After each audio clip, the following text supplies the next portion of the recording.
Well, this week was the start of postseason for the University of Mary. The men had to travel to Mankato to face the Minnesota State Mavericks following their loss to Minnesota Crookston last weekend. Well, similar to the women's standings in the NSIC South, records seem to go from good to average to really bad. Now, the Marauders were sitting as the number 5 seed, which meant they took on the 4-seeded Minnesota State. Head coach Joe Cattell and senior Brian Jefferson, thanks for joining me, guys. Thanks, Kaylee. No problem. No problem. Well, you guys were in Mankato on Wednesday to take on the Mavericks. I wasn't there, but I was able to snag some video, emphasis on the some, but we did get video courtesy of Minnesota State. To the court on Wednesday night, start of the game, and it's scoreless until Brian Jefferson goes for the jumper to open up scoring in this game. UMary leading with 15 minutes to go in the first half until Mavericks Arius Austin hits this 3.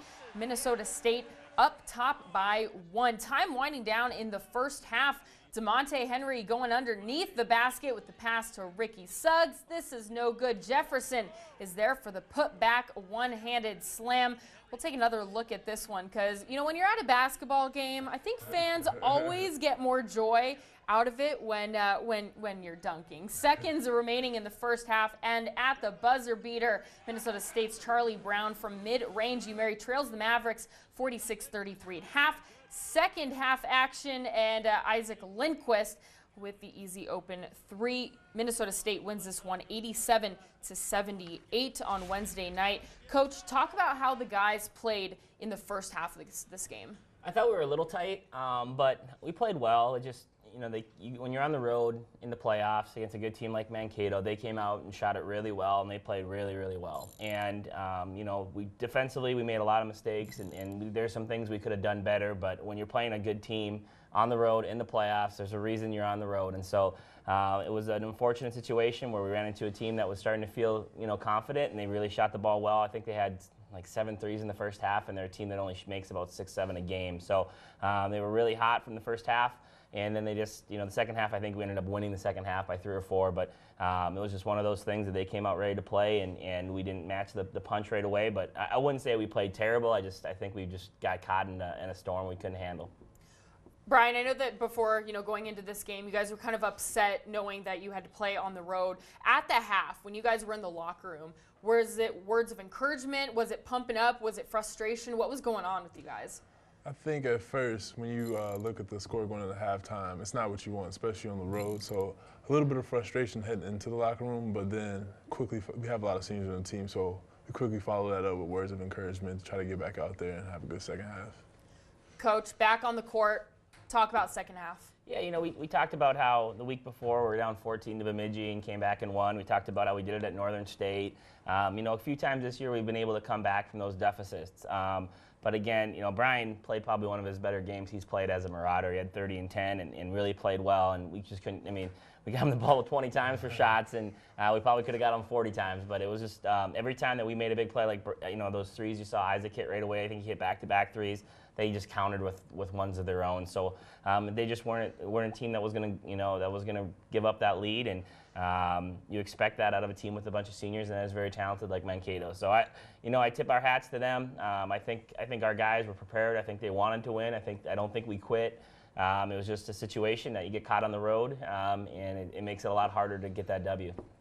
All right, well, speaking of Brian Jefferson, he led the Marauders in this game, finished off his final game with a double-double, 30 points, 10 rebounds, and 2 steals. There were 4 guys that all had 10 points. Ricky Suggs had 10 points, 7 boards. DeMonte Henry with 10 points. And Pat Thomas, he didn't hit double digits in this game for points, but he had 8 rebounds and 3 assists in this game. Following the regular season schedule for the Marauders, senior Brian Jefferson earned a spot on the All-Northern Sun men's basketball first team. This is Jefferson's 2nd year in a row to earn this honors, and he is the 2nd Marauder named to the NSIC's top team for a consecutive year. Congratulations, Brian, on this.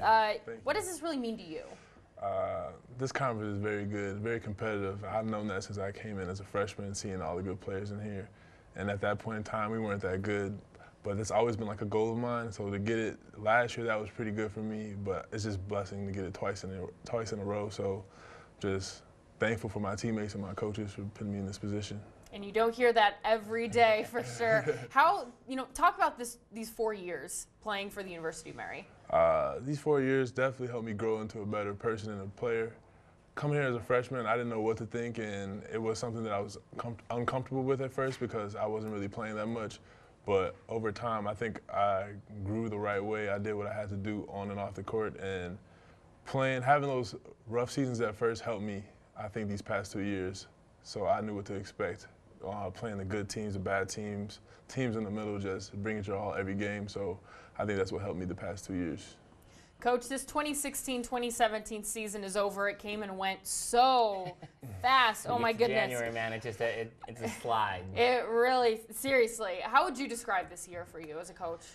Well, it was frustrating at times because we didn't get off to the start we were hoping to. We really challenged ourselves with 3 Division II games and a Division I game in the preseason. We could have easily played 2 of those games, with whoever we wanted to, as far as NAIs or lower level 4 years, and could have built a little bit better of a record. But we wanted to challenge ourselves with the seniors we had in the roster we had coming back.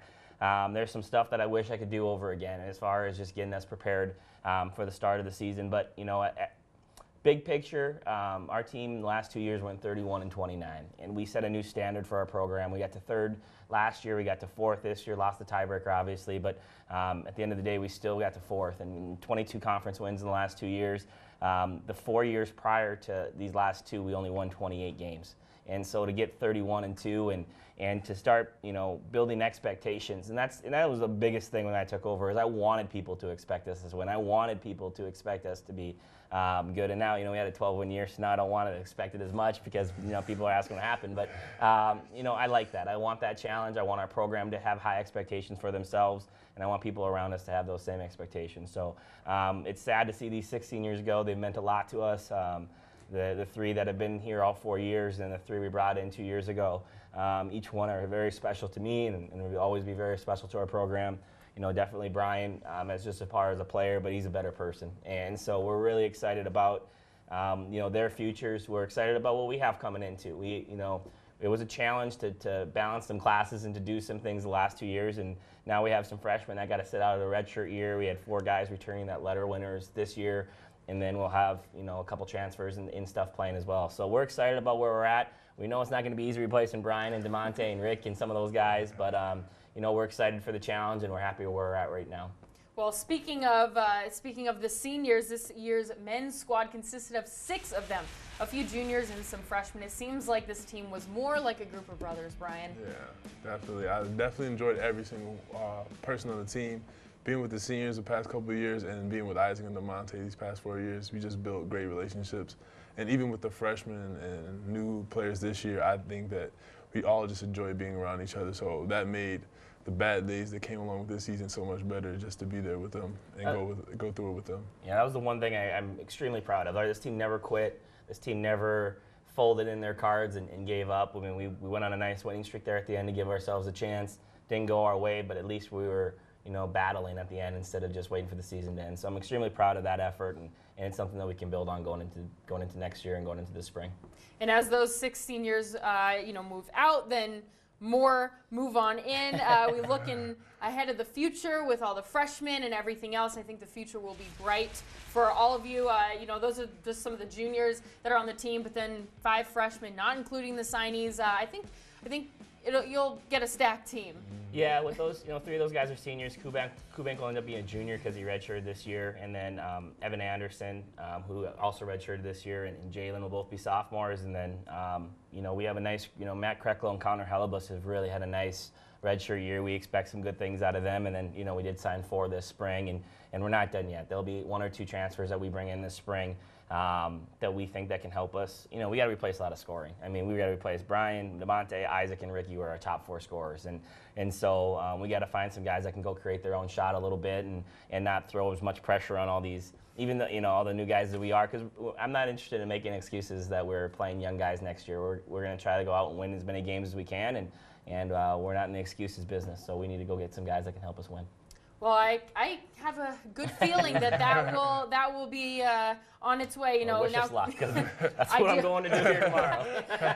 Yeah, well, you know, and then that's when things get busy. You got all the summer camps and everything else. Congratulations, Brian, on everything this whole season, and graduation's quickly approaching. That's when life becomes real. Coach, thanks for letting me. Thank you, Katie. You know, tag along on all the road trips Absolutely. and eat all the food with you guys. Appreciate it. Thank you. Thank you. One final time for the season. Thanks for joining me, guys. Awesome. Thank Thanks, you. Katie. All right, well, coming up next, it doesn't seem like there's really anything else to talk about except some scores and schedules. Stay with us.